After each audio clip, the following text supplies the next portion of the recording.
The U.S. Supreme Court refused to rescue TikTok on Friday from a law that required the popular short video app to be sold by its Chinese parent company ByteDance, or face a ban on Sunday in the United States on national security grounds. The unanimous decision by the top court is a major blow to a platform used by nearly half of all Americans, but it's unclear what happens now.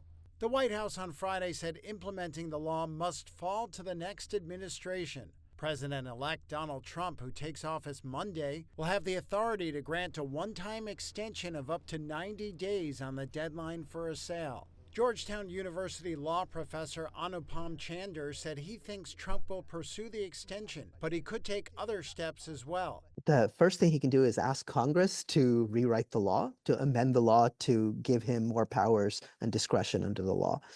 Second thing he can do is issue some kind of executive order that kind of says, hey, look, in fact, national security requires that TikTok continue operating, not that TikTok be shuttered.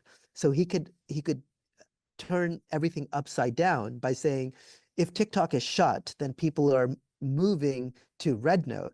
And RedNote is actually a much scarier app from national security purposes than TikTok. The ban is scheduled to go into effect January 19th. When experts say TikTok's about 170 million users in the U.S. will likely still be able to use it because it is already downloaded on their phones. Dan Ives is global head of technology research at Wedbush Securities. Users will still be able to use TikTok. They won't be able to get updates on the App Store. New users will not be able to upload it. And eventually the data will start to become, more and more stale with no updates. Trump said in a social media post, quote, "My decision on TikTok will be made in the not-too-distant future, but I must have time to review the situation. Stay tuned." President Joe Biden signed the law after it passed by an overwhelming bipartisan majority in Congress. Lawmakers on both sides of the aisle hailed Friday's ruling by the Supreme Court, saying TikTok poses a major threat to national security.